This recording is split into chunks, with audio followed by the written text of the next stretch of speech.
Welcome to the October 20th, 2020 Planning Commission meeting. I'd like to call this meeting to order. My name is Chris Ramey, and I'm the chair of the Eugene Planning Commission. Thank you for joining us in this remote meeting format that we're using in response to Governor Brown's Stay Home, Save Lives order. This format enables the Planning Commission to meet, hear from the community, and take care of business while keeping its members, staff, and public safe. Tonight, we are holding a public hearing to consider amendments to the Land Use Code related to updating our clear and objective review process for housing applications. There are several housekeeping announcements and instructions related to the meeting format that I need to take care of first. Thank you for your patience while I work my way through them. Anyone wishing to access the meeting can do so by watching the live stream available on our website. The broadcast on Comcast 21, Channel 21, or by following the access instructions listed on the agenda for this meeting. For tonight's meeting, we'll begin with a presentation from staff, and then we'll open the public hearing. Those wishing to speak during the public hearing will be asked to virtually raise your hand. We're also going to ask that individuals limit their testimony to 3, and I'm going to say 3-ish minutes. We'd like to be sure everyone has a chance to speak. I don't see that there are a lot signed up, so probably let you go a little bit beyond 3 minutes, but please be courteous to others and limit your time as much as makes sense. Thank you. There are different ways to raise your hand depending on how you're participating. For those of us joining by computer, tablet, or other smart device, you can raise your hand by clicking the blue icon hand at the bottom of the screen, or by opening the participant window. For those joining by phone, please dial *9. That's *9. After which you should hear audio confirmation of your hand being raised. If you wish to speak and you have not already raised your virtual hand, please raise your virtual hand now. Just a reminder that the Planning Commission will not make a final decision on the proposed code amendments. Instead, we will make a recommendation to the City Council, who will hold their own public hearing before making a final decision. Before we start the hearing, I want to thank everyone again for your patience, your flexibility, and your good humor as we work through this virtual meeting format. As always, feel free to contact staff if there is testimony you are not able to provide or wish to get us in a different manner. Now I'm going to turn it over to Janessa Dragovich, who will provide the initial staff presentation. Thank you, Janessa. Thank you, Commissioner Ramey. Let's share my screen here real quick. Can everybody see that first slide? Mm-hmm. Awesome. Okay, good evening. I'm Janessa Dragovich, Senior Planner and the Project Manager for the Clear and Objective Update. Alyssa Hansen, Planning Director, and Lauren Summers from the City Attorney's Office, who have also both been heavily involved throughout the project, are here as well. We were here last in February, right before the pandemic began, if you can remember back to pre-pandemic life, when we brought back revised draft code addressing the concerns you had flagged for City Council in your recommendation. Most notably, we worked through a substantial rewrite of the draft tree preservation and removal standards.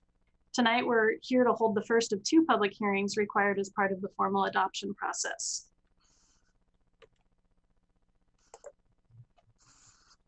First, I'll give a quick project refresher though. You may remember that state law requires us to have clear and objective standards for land use application types involving housing. So in Eugene, that's land divisions, so subdivisions and partitions, planned unit developments or PUDs, conditional uses, and site reviews. Eugene's land use code already includes a clear and objective process. It's currently called the needed housing track. We have a 2-track system in place, and our alternative or discretionary track is currently called the general track. Applicants with housing applications tell us whether to review their proposal under the clear and objective or needed housing track or the general track. So why are we here if we already have a clear and objective track? There's multiple factors contributing to the need for this update. In 2012, it was estimated that we will need to accommodate at least 15,000 new homes within our urban growth boundary by 2032. Legal challenges have affected our ability to address certain issues. Our existing approval criteria are perceived by some as barriers to providing housing, while others feel they do not do enough to address neighborhood livability. Essentially, we need to find a way to efficiently accommodate anticipated growth while also harmonizing the community's values regarding livability, public health and safety, and natural resource protection. This is why the overarching, oops, I skipped too soon. This is why the overarching goals of the Clear and Objective project is to improve efficiency and effectiveness in our existing Clear and Objective process. To this end, we looked for ways to mitigate barriers to housing, increase efficiency and predictability in the application review process, and to effectively address development impacts with our adopted requirements. The Clear and Objective project was intentionally designed to allow incremental review from the public, planning commission, and council. This diagram shows our project phases. You may remember we identified our key issues in phase 1, then came up with preferred concepts for addressing those issues in phase 2. In phase 3, we drafted proposed code changes to implement the approved concepts. And at that point, we reviewed the draft code with you and passed on your recommendation when we returned to council for direction to start phase 4, the formal adoption process, which is where we are now. Through the first 3 phases, we did a variety of public outreach. It's worth noting that all of the outreach during phases 1 through 3 was part of a pre-process to formal adoption. This is a complicated project, and so we front-loaded the outreach and involvement from our stakeholders, which was very important and helped shape the project from the beginning. In phase 1, we held focus groups and listening sessions. We also hired a consultant to do a code audit. And finally, we provided a comment period on the draft key issue summary produced based on what we had heard and found out. In phase 2, we held working group sessions to dig deeper into the more complex issues. We provided an online participation option, and all meetings were recorded and the videos and meeting materials were made available on our website. We also held regular office hour sessions. And again, we provided a comment period on the draft preferred concepts report that came out of all that work. Then in phase 3, after drafting code language to implement the approved preferred concepts, we provided comment periods on draft code language. That was plural because if you remember, we split the work into 2 batches. We had batch 1 and batch 2. We also held additional office hours to be available to help people understand the draft language. 30 items identified in early project scoping require the proposed land use code changes before you tonight. After releasing draft code language for comment, we reviewed all the proposed changes with you at the end of phase 3 to make sure that you agreed that the structure and draft language generally hit the mark based on the approved concepts direction from phase 2. Most of the proposed changes were supported unanimously in your straw polls. However, a few items generated more discussion and polling was not unanimous, or in the case of tree preservation, did not result in a clear recommendation at first. In response to that information and your asking for additional time on the tree preservation standards specifically, Council passed a motion directing us to return to you to revisit and work through those issues prior to starting formal adoption. These were the January and February work sessions. The agenda for tonight, the agenda packet for tonight provides more details, but basically 4 of the 5 items were revisited with no resultant changes in the original direction, which were already supported by the majority of the commissioners. You may recall that most of the time in those 2 work sessions was spent reviewing and refining the draft tree preservation standards. We were so close to being ready to begin formal adoption at that point, but then the pandemic started and all attention went into adapting to our new ways of doing business. I'm so happy to finally be beginning formal adoption now, in part because improving process efficiency and effectiveness is even more important now as we enter long-term community recovery. Now I'll do a brief summary of the amendments in the package. The proposed amendments fall into 2 categories: maintenance items and significant items. Maintenance items will create consistency between the clear and objective and the discretionary review tracks where appropriate, between the clear and objective path and other sections of the land use code, and they are consistent with recent changes to state law and past legal decisions. Some of the maintenance changes simply improve efficiency and effectiveness in the development review process without having policy impacts. This is a list of the maintenance items included in the proposed amendments. Since these changes require only maintenance level code revisions that are relatively straightforward, I won't go into detail on them, and you can refer to the summary in the packet for more detail. The remaining items raised potential policy implications and were categorized as significant. These issues require more involvement, and as I mentioned before, were brought to the working group sessions for discussion and to help generate possible concepts to address the issues. In the interest of time, I've grouped some of these items together for this brief overview. And again, there's more detail available in the agenda packet. Several of the proposed amendments address compatibility. First, we added a new code section with transition standards that will apply to new higher intensity development abutting lower intensity development. So in plain English, that means if you have a new multifamily project next to an R1 low density residential zone with single family housing, these would apply. Then we added a new criterion that requires compliance with the new transition standards to the conditional use, site review, and planned unit development tracks. Note that the clear and objective tracks for site review and conditional uses do not currently have a criterion to address compatibility. And for PUDs, this will replace an existing one that simply requires a 30-foot perimeter buffer, one of the blunt tools that we were trying to sharpen and both make more efficient use of our available lands and get better outcomes from the code requirements. Two items involved revising our existing geotechnical requirements for clear and objective applications. We added several new slide risk factors and included a Eugene landslide hazard map. The map is based on new Department of Geology and Mineral Industry, or DGAMI maps, released just last year. And this will be used to flag potential deep landslide risks that must be addressed in the geotechnical analysis. These anticipated revisions to the geotechnical requirements also led to the recommendation to remove an existing prohibition on grading slopes of 20% or greater that currently applies to clear and objective subdivisions and planned unit developments. Again, we really focused on adding clarity and fine-tuning our approach to addressing the original intent of existing code provisions. Several amendments were related to changes in how we address South Hill study policies and the planned unit developments.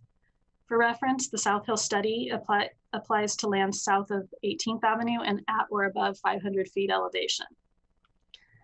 Two changes are related to open space. The 1 acre on-site open space requirement was revised to reduce the required distance from a public open space to qualify for an exception from providing open space on-site. And that distance was reduced from changed from a quarter mile to a half a mile. And we made the on-site open space requirement scalable when developments need to provide the open space on-site. Another existing criterion that requires 40% of the site to be open space is proposed for removal and to instead rely on the amended on-site open space requirement, as well as multifamily open space requirements. Next is the limitation over 900 feet. This was changed to allow low intensity development above 900-foot elevation. By low intensity, we mean limiting density to 2.5 dwelling units per gross acre, as opposed to the 14 units per acre in the R1 zone, and including more stringent tree preservation standards, as well as limiting the allowable building area and driveway width. For reference, currently the clear and objective planned unit development tract prohibits any development above 900 feet, except that one dwelling may be built on any legal lot that existed prior to August 2001. Finally, for the ridgeline setback, we revised the existing 300-foot setback requirement to only apply to areas above 900 feet. Probably the most significant of the significant amendments relates to tree preservation, at least in terms of volume of code language. We revised and added new standards that set minimum tree preservation requirements based on area and elevation that allow for mitigation and includes a preservation area option, and they provide a list of allowable tree species for required replacement plantings. For partitions, we removed the requirement for tree preservation from the existing clear and objective track, consistent with the discretionary partition requirements. Partitions provide small scale infill development, and tree preservation and removal standards already apply to the development of housing at the time of building permit. Proposed amendments to street standards add clear and objectives exceptions for block length, street connectivity, and cul-de-sac or emergency turnaround requirements. We also added an allowance and approval criteria for a new discretionary adjustment review option, since we found that there were some justifiable scenarios that just couldn't be translated into clear and objective exceptions. Finally, this one fell under significant, mostly to make sure that there wouldn't be unintended conflicts with adding a new definition that would apply to the whole land use code. So for clarity, we added a new definition for pedestrian to reflect that it's not just people walking, but includes people in wheelchairs. That concludes my staff presentation. We're almost ready to begin the hearing, but first a quick reminder of the next steps. Tonight we'll be holding the hearing to hear feedback on the draft amendments. And then currently your deliberations are scheduled for November 23rd. If more than one meeting is needed, we have another tentatively scheduled for December 8th.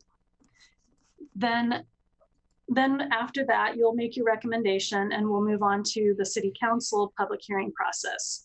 They'll consider testimony received along with your formal recommendation before taking action. We expect this to occur early next year, and dates will be posted on the project website once they're scheduled. Finally, it would be very helpful for staff to hear any questions you have or requests for follow-up information at the end of the hearing. I also recognize that you have a lot of material and input to digest, and more questions might come up as you dive in. So I highly encourage and invite you to reach out directly should questions come up after the meeting tonight. So back to you, Chair Rainey. Thank you, Janessa. That was really terrific.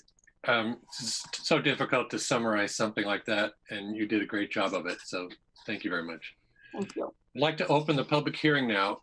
If you would like to speak and have not already raised your hand, please raise your visual hand now.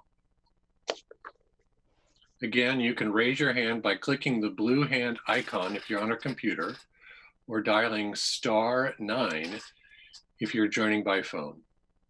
We encourage you to submit any written testimony you have as well. Testimony presented at this public hearing should be directed toward the applicable approval criteria or other criteria that the speaker believes apply to the decision.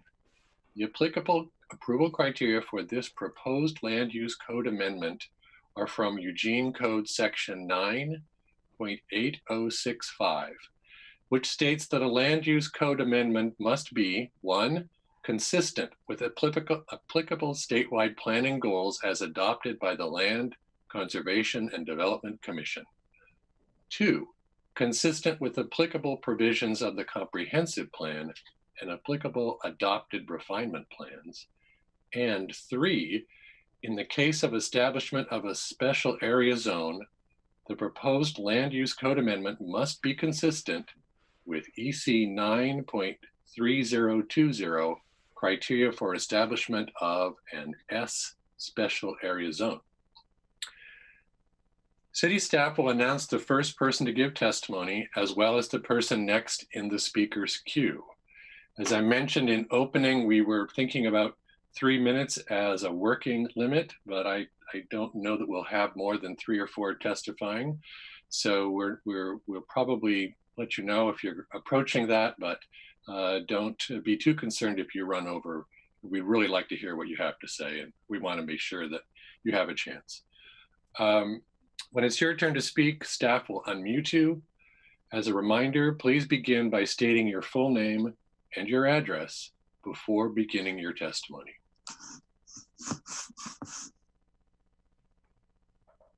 And who do we have? Who's up? sorry, we have 3 speakers. We have Carol up first, and after Carol will be Tom. Okay, Carol. Okay, good evening. Can you hear me? Yes. Okay, good. Thanks. I'm so used to seeing a picture of myself. I'm never sure. And it's nice actually not having to view myself during this meeting. So good evening, commissioners and planning staff. My name is Carol Shermer, Shermer Consulting, PO Box 10424, Eugene 97440. First, I want to thank staff and everyone involved for the work it took to reach this point. This is a big, heavy lift, and it's been a long time in coming. The draft code's a good step towards accomplishing the goal of reducing the cost of development and potentially adding housing units to the city of Eugene. With some additional revisions, I believe that this code can go even further towards meeting that goal. And you've seen my input, so it's going to be hard to hone this down to 3 minutes, but I'm just going to hit the highlights.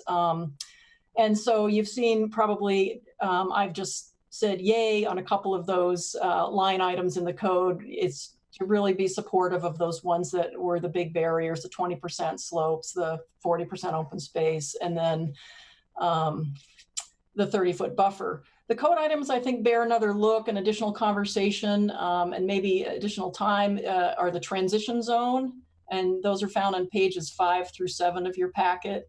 The tree preservation and removal standards on pages 11 through 17, and the open space requirements found on page 25. And so it's really hard to do this in 3 or 4 minutes, so I'll just sort of hit some highlights. The transition zone. Our conversation over the years have focused on how to get additional housing units and eliminate some of the unnecessary costs. And by implementing a transition zone, it's as if we're saying that the uses, when located near each other, are inherently incompatible and they need to be screened or separated from each other. And mostly we're talking residential zones, and I don't see the incompatibility. And what I also don't see is that adding what I called a windrow of trees along property lines or 6-foot masonry walls really, if I were living next to something other than an R1 house, would make me feel like it was more compatible because I have a big row of trees between me or a big expensive wall. So I think the transition zone, I know a lot of work's gone into it, so it's hard to say just delete it and be gone, because we do want compatibility, but I don't think this gets there. I think this just adds cost. Tree preservation and removal, boy, there's a tough subject, and I wanted to take some time actually to apply this to the Capitol Hill project to see what the outcome would be. I didn't have time to look at that, but I tend to oversimplify sometimes, and I really truly don't believe that tree preservation has to be a complex mathematical decision-making tool. I think it can be a 1-for-1 tree replacement and keep it really simple. And again, I can't really offer you anything other than that. Oh, can I have a few more seconds? Yes. And thank you. Okay, and so that was the direction we were going in about 25 years ago. It was going to be a 1-for-1 replacement. It just certainly made sense. We'd get really context appropriate trees in there. We'd be removing some of our dying Doug firs, unfortunately. So one quick comment on open space. I think our Parks Department's doing a great job of planning and designing for it. And this, just by the numbers, removes lots. On a 2-acre site, it'll remove either 3 to 5 lots, depending upon whether you're doing the 10% or the 20%. And if this can't be changed at all, I would recommend that it's calculated on net acres, not gross acres, because if development's already taking out a bunch of acres, if it's big enough, for roads. And so now we're calculating open space based on roads. So I don't think this is an appropriate way to do open space. And so that's probably 4 minutes. So I will close my testimony there. Please read some of the comments. I don't think you had many submitted. So, good luck with all of this. Thank you for your time. Thank you, Carol. I think, is it Tom that's up now? We do. We have Tom Walter. Okay, I'm wondering, can you hear me? Okay.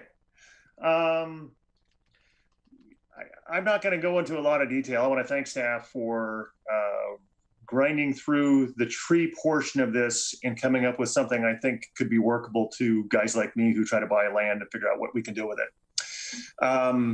I have one question about how you figure the critical root zone or the radius that you need to preserve, because I think it's unclear in how I read that. So maybe when I'm done, you could just tell me what it actually means, the new critical root zone versus the old critical root zone. Like if a tree is 25 inches across, what does that mean to me? And also on page 5, option 1, where it's talking about walls that would be okay.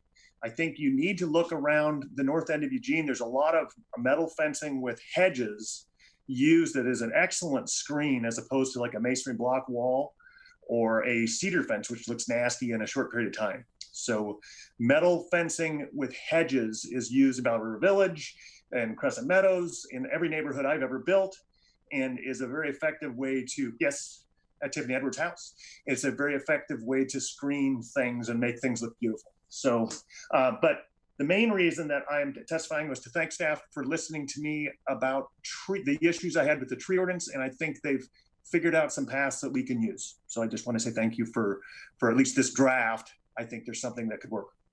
So, and if you can explain what the critical root zone or preservation area is, I will listen. Oh, I didn't give my address, 2863 Riverwalk Loop. Thank you, Tom. Do that at the end, address that at the end. So next up, we have Ed McMahon.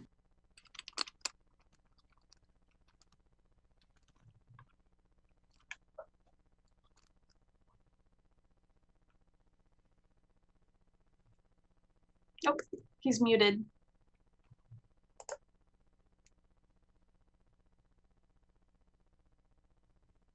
Amy, can you unmute? Finally, got it. Okay. Got it. Good evening, Commissioners. Ed McMahon, Executive Director of the Home Builders Association of Lyon County, located at 1065 River Road. It's been a long 5 years since the C&O project began, and I'm happy to see that we're getting very close to sending a good package to Council. I'd like to take a moment to thank Janessa for her hard work and dedication. She certainly has earned my respect. And Janessa, I know that I've been a pain at times. Why no C&O update in the Housing Tools and Strategy newsletter? When's the last time C&O's been worked on? The sign code's more important than C&O?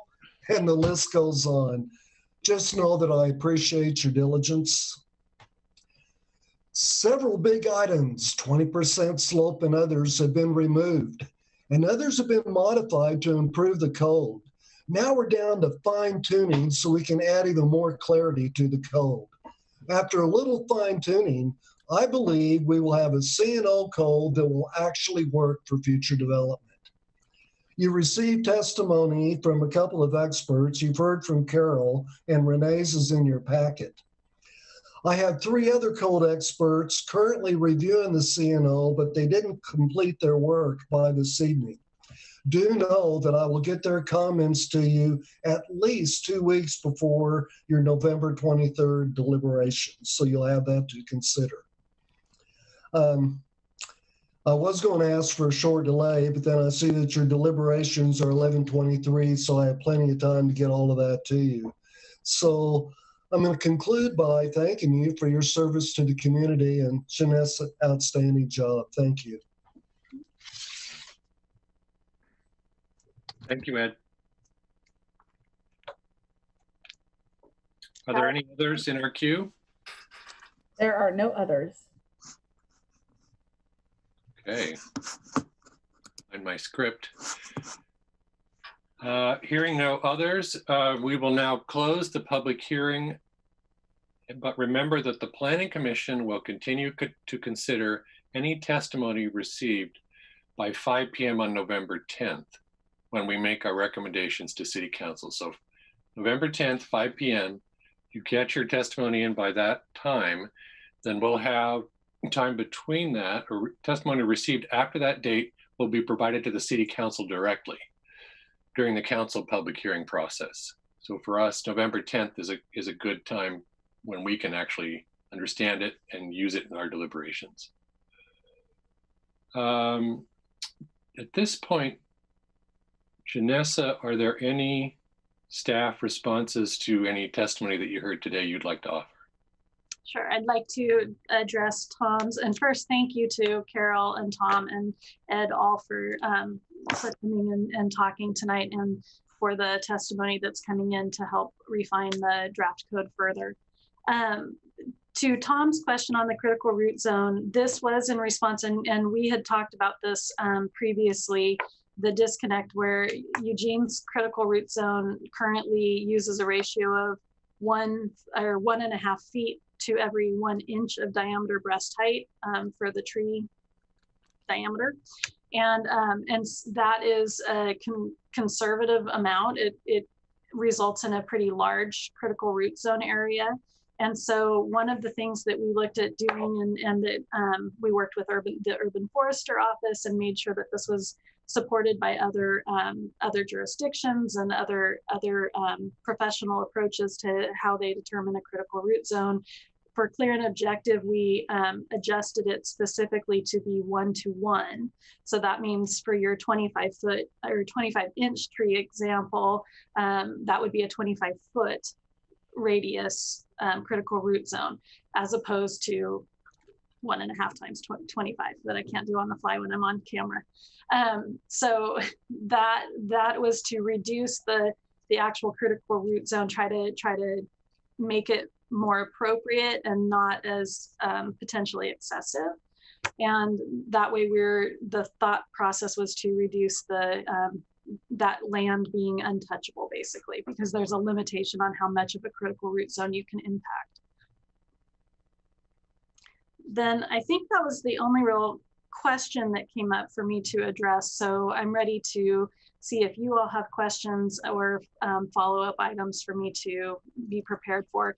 And I did want to say that I haven't had a chance to review thoroughly Renee and Carol's submitted testimony, but that will be what I'll be doing next week.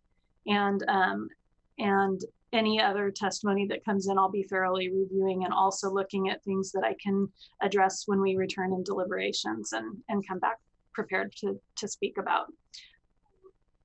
I think that's it. Terrific, thank you. Commissioners, now is the time where we formulate our questions and direct them back to the staff, knowing that they will have time to prepare for them before we meet again. And I think I also just want to emphasize that it's okay for us to send questions to staff directly in the meantime as well. So don't panic too much. So I see 3 hands up here, and I'm sorry, I'm going to go the way they're on my sheet. So Kristen, you would be first, followed by Tiffany.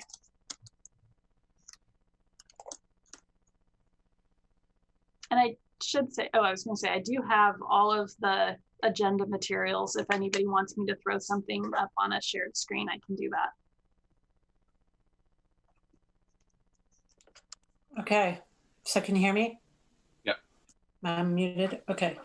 My question at this point is fairly high level. If staff can elaborate a little about, because, as Ed Mcmahon noted, is this process started it's before House Bill 2001 and some of the other legislative pieces. So kind of if you can elaborate a little bit about your attention, staff's attention to some of these revisions relevant to House Bill 2001.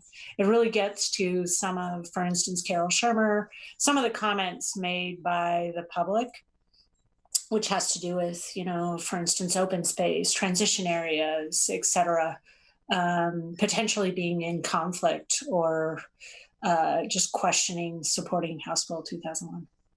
Thank you. Janessa, do you want me to jump in on that one? Sure. Okay. So with House Bill 2001, and that's the bill that requires us to allow duplexes on all lots, and then other middle housing types, triplexes, fourplexes, cottage clusters in areas that allow for single family homes. So the project clear and objective approval criteria are only for land use applications, right? So land divisions, subdivisions, conditional use permits. Although, we haven't started writing the code and we don't have the state rules on HB 2001, My assumption is that most of those are going to be permitted outright. So you're not going to need to go through a land use application for your duplex, for your triplex, for your fourplex. I think where there may be land use applications needed are for, would be for the cottage cluster and maybe the townhouses. And we'll be writing standards likely that are very specific to those housing types. And so that is something that we're going to have to look at that time, because the state's probably, if I remember correctly, they're pretty specific about open space for that. So we will have to make sure that when we write the standards for 2001, that we're not in conflict with state law. So we may need to do some tweaks at that time. Okay, sorry, can I just follow up quickly? You don't have to answer right now. It's more of a consistency, not necessarily state regulation, but because of the housing crisis and obviously what has elevated, obviously, for the state to pass some of these bills. Is the city taking a look at or has any additional lens in the clear and objective in terms of basically encouraging more development, more housing, making it more viable or more? I mean, one of the examples was, for instance, open space, the point Carol made. That's one. There's several others, just in terms of we're actually having clear and objective standards that are actually going to remove land from the ability to put housing. So just wondering, was there a lens that, Janessa, maybe you looked over this to identify where maybe some of those things from from that lens that maybe were in conflict, or just curious if staff had any review from that perspective? Not necessarily specific to House Bill 2001, where this project is, pretty far along. House Bill 2001, we're still waiting to find out exactly how that's going to happen and what's going to be required. However, a big part of this whole project was looking at removing barriers to housing. And while, yes, there's open space standards in there, it's important to realize that the open space standards are a revision that are significantly lessening the amount of open space required. So it's a little difficult because, yes, if we were starting from scratch and we had no standards and this was the packet before you, I would say, you're right, there might be, maybe we should look at, do we really want to do this? We've already kind of identified that this is an existing standard. This was important. It was something that came up with stakeholders, and especially, that we have folks that are involved who are concerned about the impacts to neighborhood livability and whatnot. And so this was our way of kind of trying to find that middle ground, that right sizing or sweet spot that we talk about. And so I think that, with the open space standards in general, we set them right now. They apply to any development, any PUD. We set it so that there's a minimum lot size of 2 acres before they even kick in.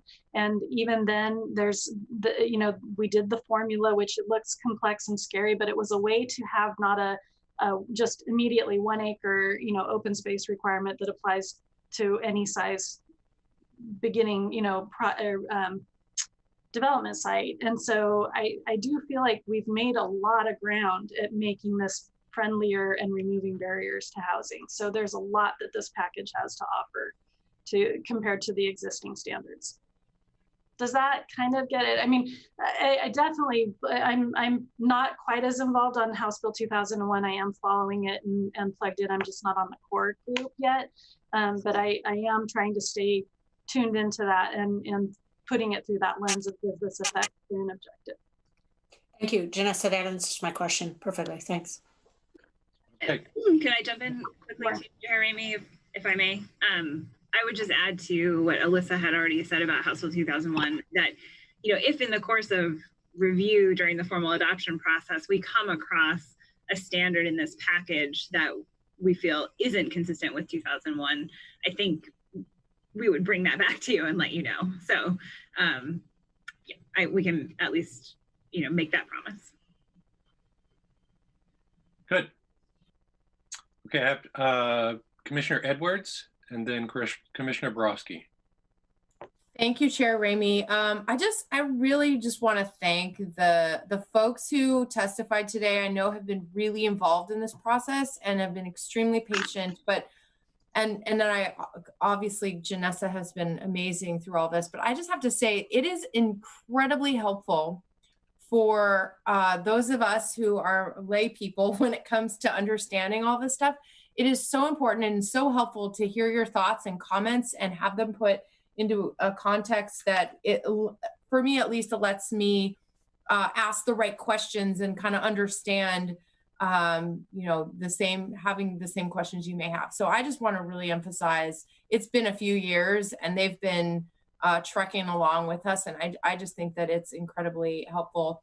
And I also want to just mention that what I find the most helpful, and Carol Shermer mentioned this in her testimony, when you're able to offer up a recommendation, it's just something that you would consider change, if this isn't working or if this doesn't seem to make sense, that's also really helpful. I know Tom kind of did a similar thing. So I just want to continue to encourage people that, and your colleagues out there that you all work with, again, we have till November 10th to continue to take testimony. It really, really matters. And I just want to, I have questions that have kind of come up. I've started to go through Carol and Renee's documents that they've made a lot of comments on, and it's great, but it's a lot of information. And so I'm kind of working towards formulating questions.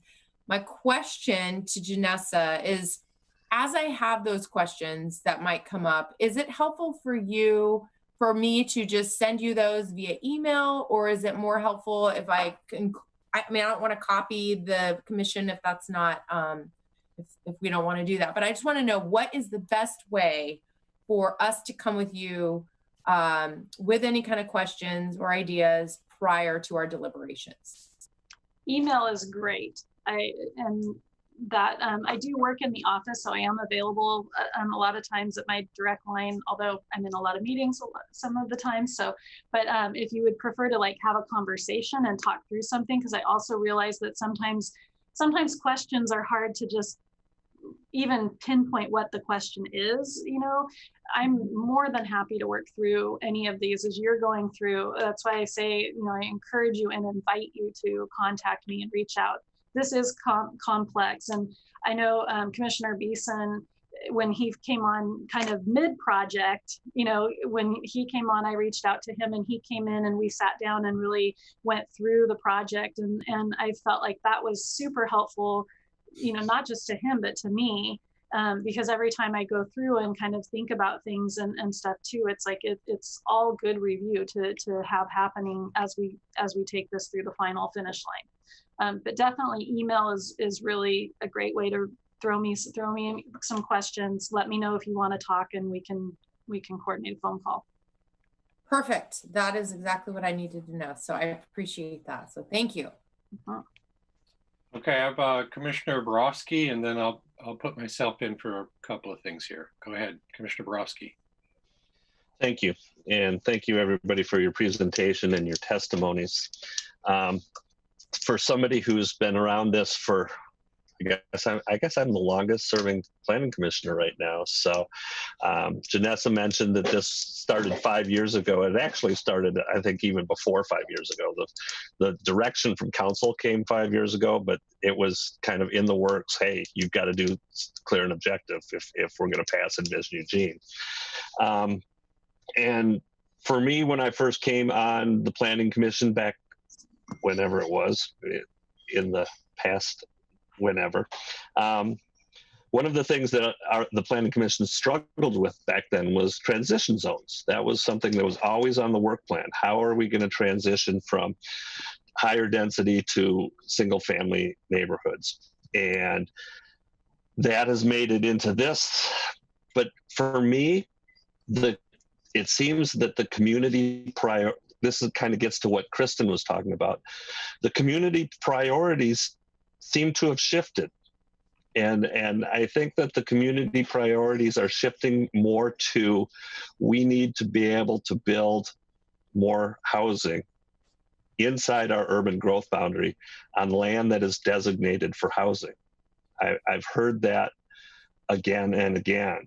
And I think that some of the comments that were made from Carol Shermer and some of the other written testimony that we got shows us that some of these transition standards will take away acreages, which means taking away door fronts. So I think that that's something that I would like to discuss when we get into deliberations, the appropriateness and the size of some of these transition zones. Another one that jumped out to me in the tree section, and I'm just going to kind of throw these out. I'm not asking for responses at this time. It's things that I'm going to be looking for when we get into deliberations.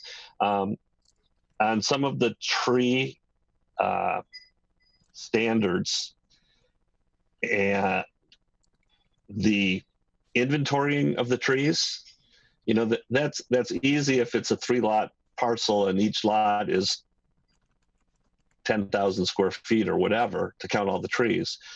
But as we've seen with some of the larger PUDs, you can be talking hundreds and hundreds and hundreds of trees, and to go and measure each one at breast height is onerous. And I think that there should be some way to say, yes, let's look at the trees on the parcels that are going to be developed. But if there's 5 acres that's not going to be developed, you know, that is going to be, it's too steep or whatever, to be able to have somebody go in there and count all of those trees,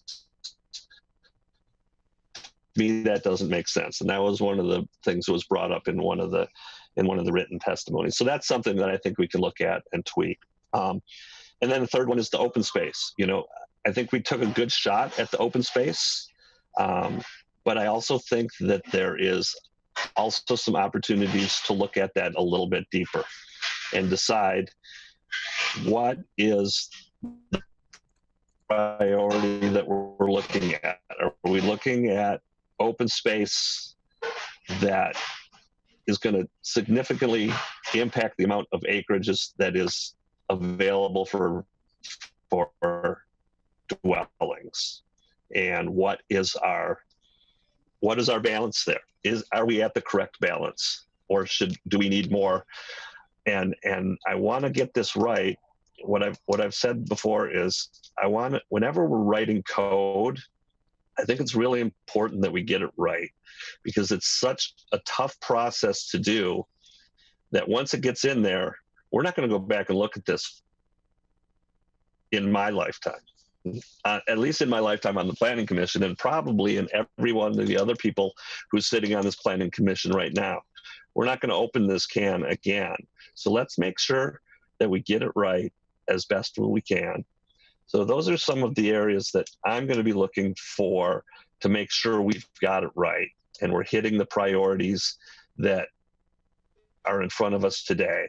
And for me, that is the lack of housing being developed and making sure that we're using the land that we have available for development in the most appropriate way. Thank you.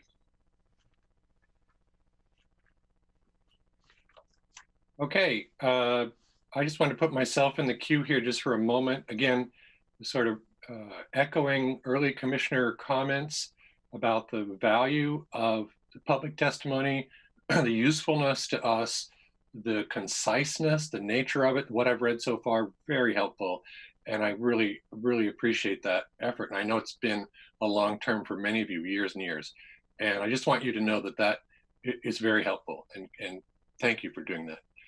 I think the other thing I've heard a little bit over and over here is that need to tell the story a little bit deeper. And now that we're getting into the fine point of some of these areas, I think that would be very helpful, because for me, again, coming in as a sort of joining the thing midstream, I wasn't there at the beginning. So to me, one of the easy things is, well, there's a 30-foot setback for PUDs.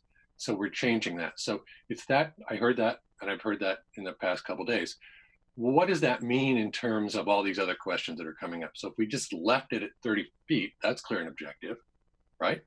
but would that limit housing? And is any things we're doing actually creating more opportunities for housing or not?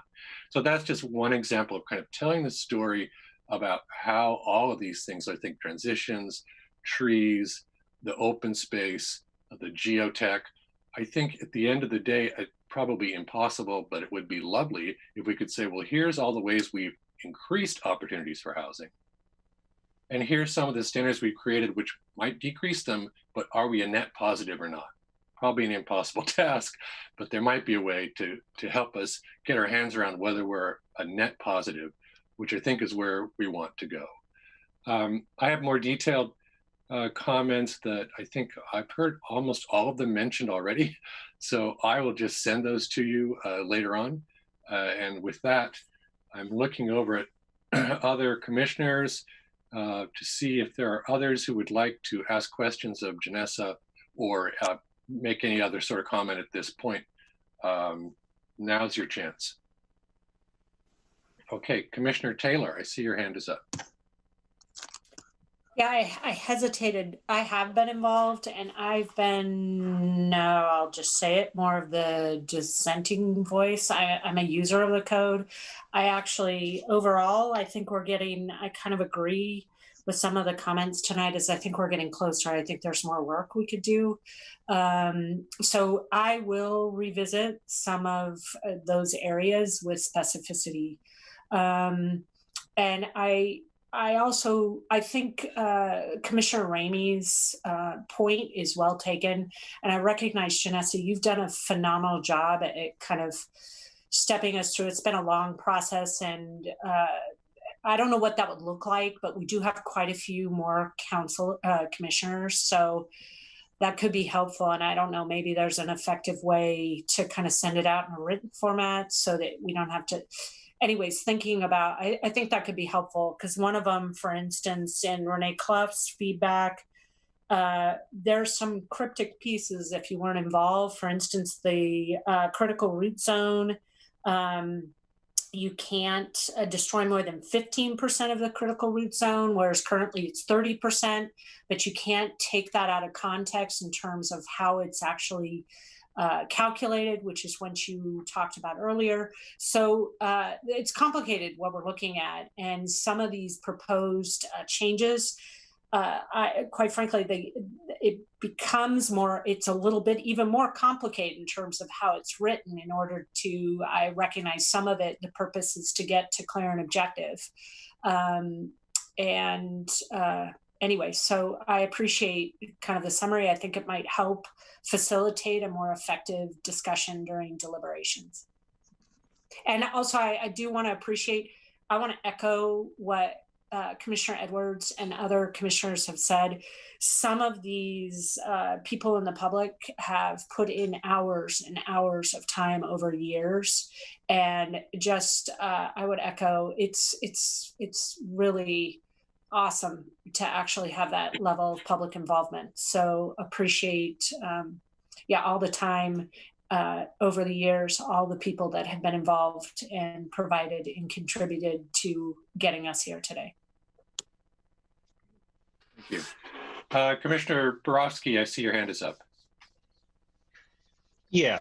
One other comment that I just kind of wanted to make is, for the idea of clear and objective, at least this is my interpretation of what clear and objectives is you come to the city with a plan, let's say a PUD or whatever, and you check box.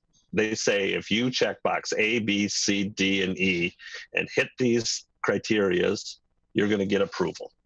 And that's kind of the simplistic view of clear and objective, as opposed to going through the discretionary track, which gives you a lot more flexibility, but it also opens you up for more opportunity for appeals and those types of things. One of the things that I've seen is when we get into difficult parts of this, the way that I think we've gotten ourselves out of it is saying you can go for an adjustment review. And that gets us out. It's like, okay, if you can't hit this and clear an objective, you do have a path to get to it. But that path opens up all of the other problems that going through the general discretionary, at least what I understand, I may be wrong here, but it opens it up more for appeals and other things that can be costly and delayed. And so as many things as we can to get it so that somebody can come in and click those boxes and get their approval without having to go down a site review path would be good for me. You know, rather than just saying, well, it's really hard to write that without going down site review. So that's what I'd like to see. Whether we can or not, I don't know. But again, that's to me the idea of clear and objective is making it a smoother process. Okay. Can I comment real quick?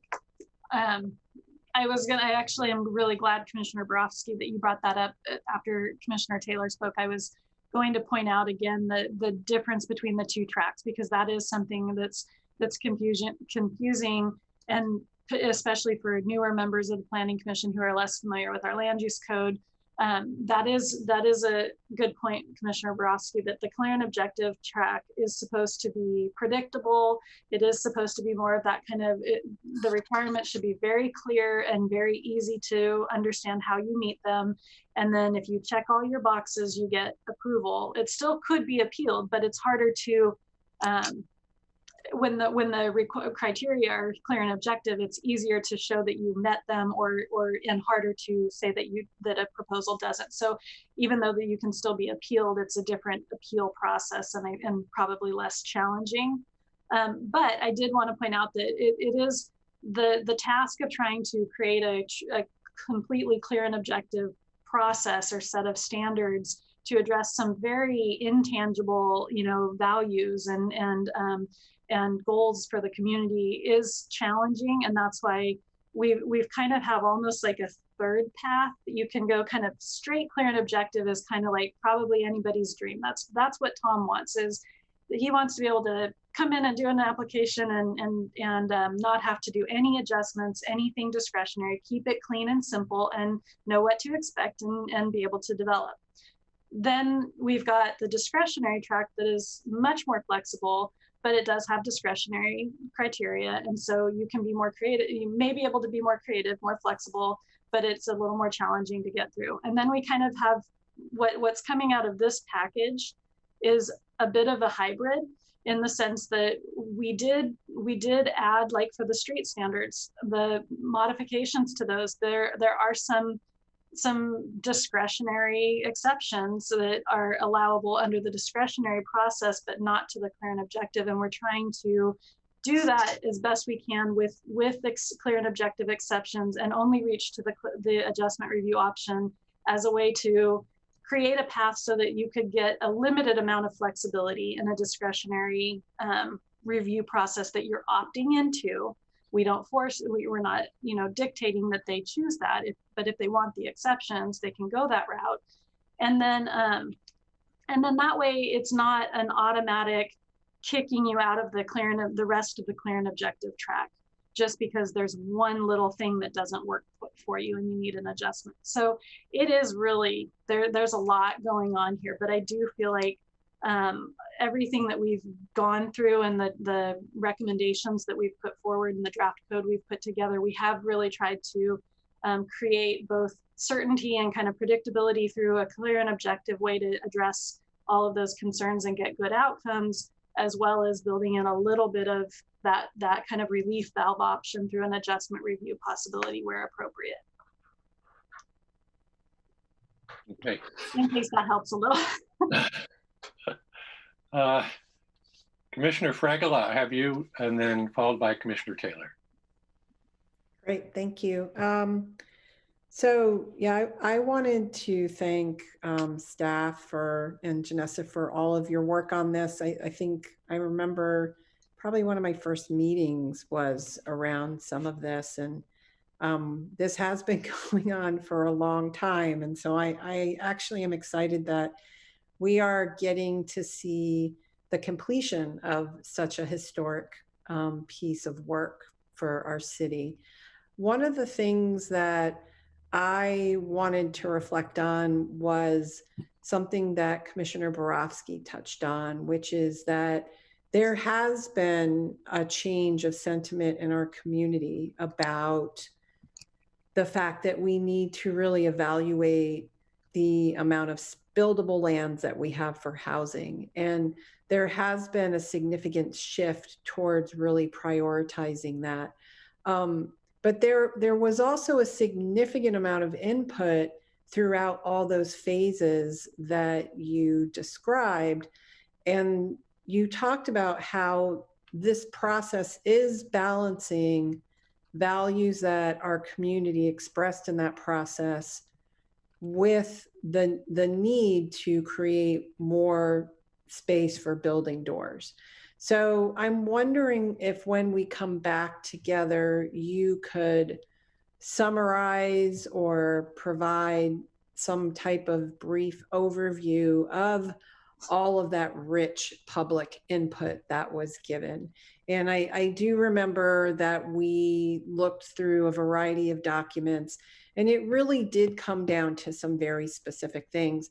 Yes, the sentiment in the community has shifted, but there are a lot of people in the community who are very concerned about the types of code that we have for trees. And there are a lot of people that are very concerned about the transition.